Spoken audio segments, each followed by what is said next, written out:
confused or paranoid. I'm not saying that. But if you are, there is a way of escape. There's such a thing as prayer and deliverance to get out of that, out of those mind battles, out of those struggles that you are having internally. I say again to you tonight, his wife, her husband, our dreams, our life. So what are your dreams? What are your visions? What are your goals? We can make it work. I do fit. He didn't give me those titles just dry long so.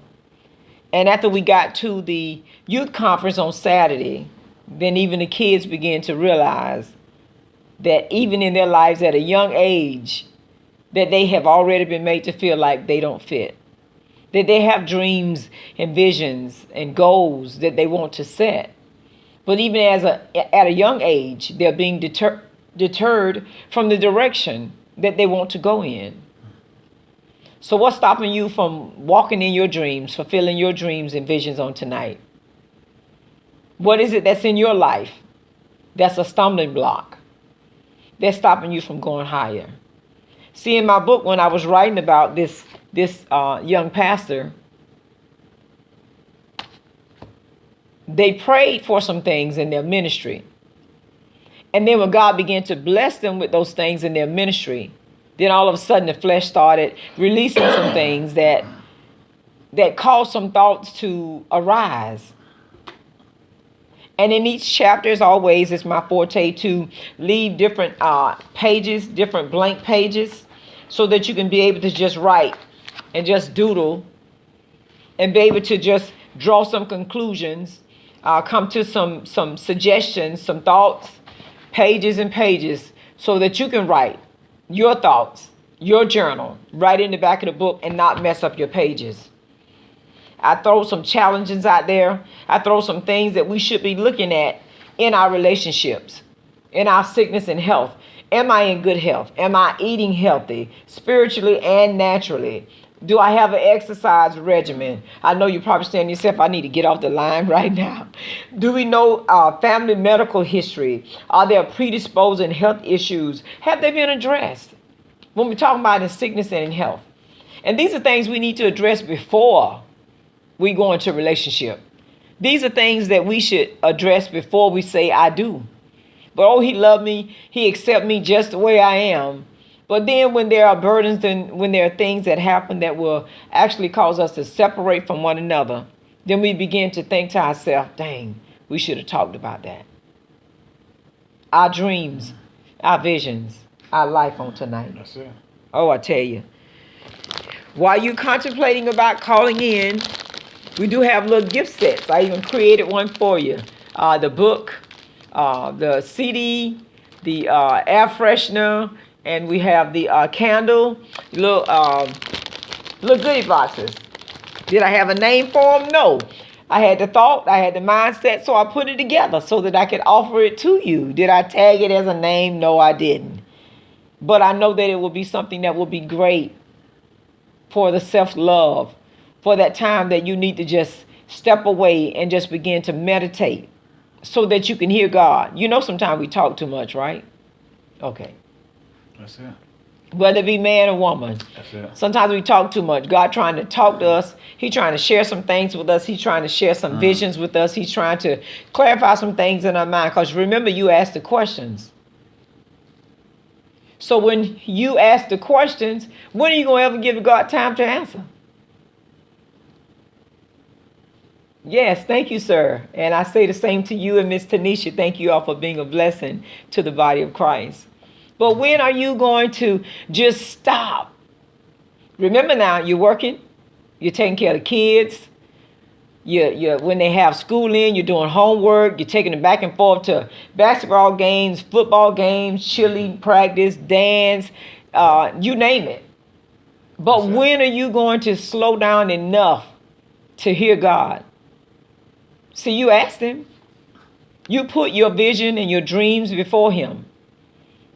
And then when he wanted to give you the direction, then you're tired, you're asleep, you're agitated, You don't want to be bothered when he's trying to wake you up in the wee hours of the morning to talk to you and share things with you. You don't have a pen. You don't keep your pad and pen at your bedside. You don't keep one in the bathroom so that when he gets ready to talk, you can write that stuff down because you're not going to remember. Because your mind is so full of the cares of the world. His wife, her husband, our dreams, our life. I'm just saying. It happens. 813-450-2902. You know you can call in and talk to us. 813-450-2902. What are your dreams? What are your visions?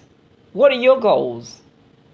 And what are some things that's in your life that's stopping you from doing what God called you to do? Where is it in your life or in your walk that you knew he sent you everything that you needed, but in that moment you began to doubt, was that God? I know I'm talking to somebody. You begin to doubt if it was really God sent. Oh, or here's a good one. That's too good to be true. Here's another one. That can't be real. Well, it can't happen to me. It can't happen to me.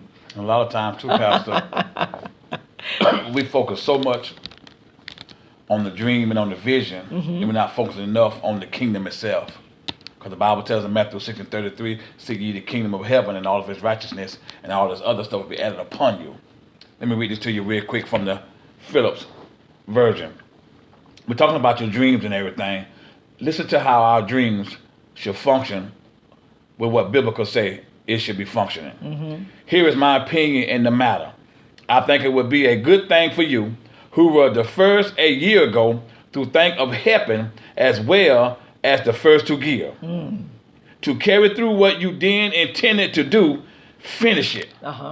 Then as well as you can, and show that you can complete what you set out to do with a much efficiency as you show readiness to begin. After all, the important thing is to be willing to give as much as we can. That's the importance. Your business, your dream, your vision is to help others. Watch this now. After all, the important thing is to be willing to give as much as we can. That is what God accepts, and no one is asked to give what he has not got. Of course, I don't mean that others should be relieved to extend their leaves you in distress. It is a matter of share and share alike. At present, your plenty should supply their needs. And then at some future date, their plenty may supply your needs. That's it. And that way, we share with each other. As the scriptures say, he who gathers much has nothing left over, and he who gathers little had no light. This is what it's all about right here. When we seek the kingdom of heaven, we understand how it operates. We understand how it flows, so we don't get it mixed up or just spending so much time in the natural chasing after a dollar. That's it. Because everything that we have, it rightfully belongs back to Christ. And so we got to have that mindset of how his kingdom operates. And when we find out how God's kingdom operates, then we'll be able to be successful in the natural world. That's it. A lot of times we stress out in the natural because we're struggling in the spiritual. Oh my goodness. Oh, that's good. That's good. That's good. And when we think about, we pose that, having issues in our marriage,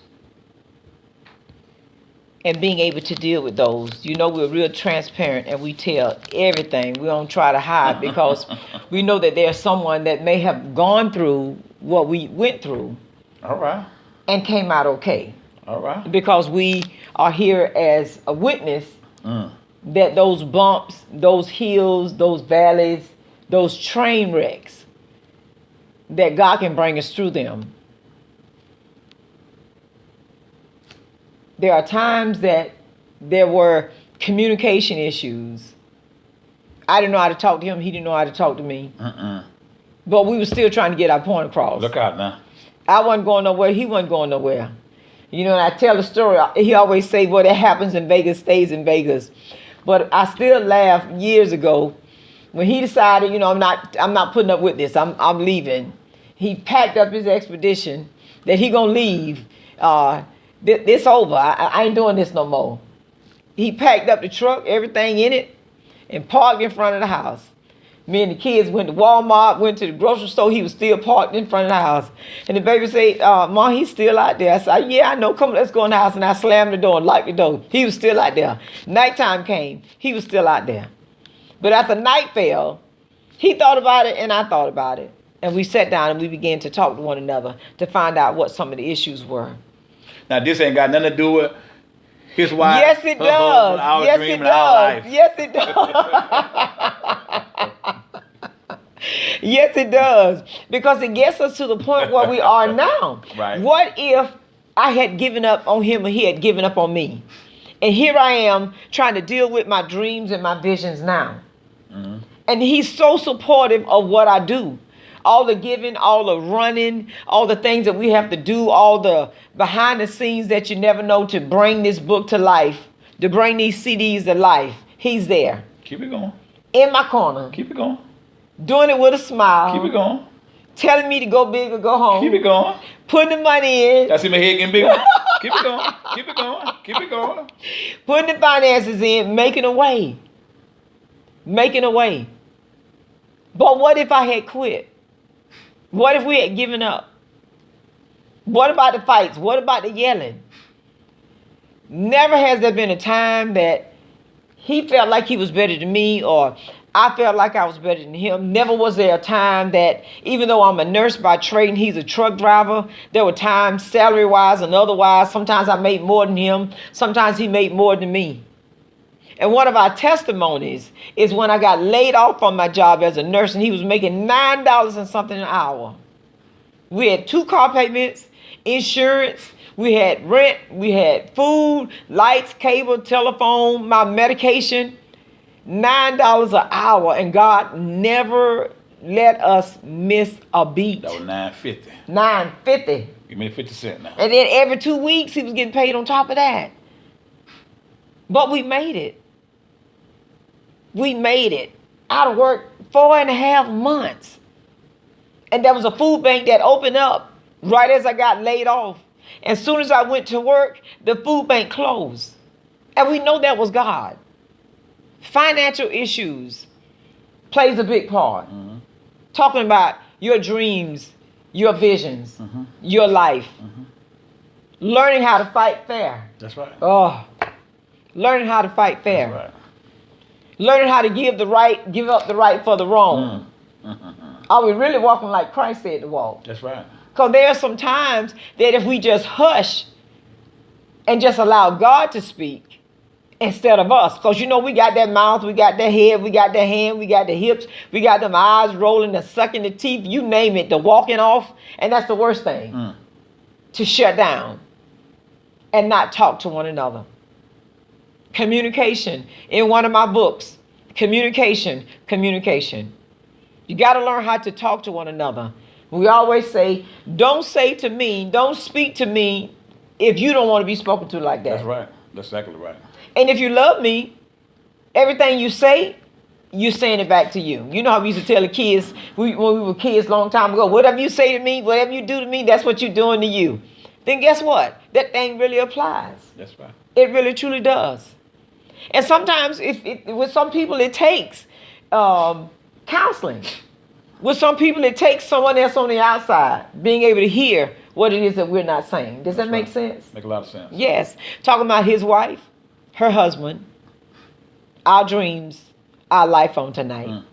You're still welcome to call in 813-450-2902. We have a business. We have an idea. We have a goal. We have visions. We have dreams of things that we want to accomplish. I've even heard women say, just today, just Saturday, that there's some things that I want to do. He's not going to be able to handle it. He's not going to be able to deal with it. It'll be too much for him. It'll be too much for her. So if we're one, how could it be too much? If I've shared my dreams and my visions with him, with her, then where is it that it's too much? Does that make sense? Make a lot of sense. Yes, and I know you have something to share Called with communication. us. Yes, it's called communication. Called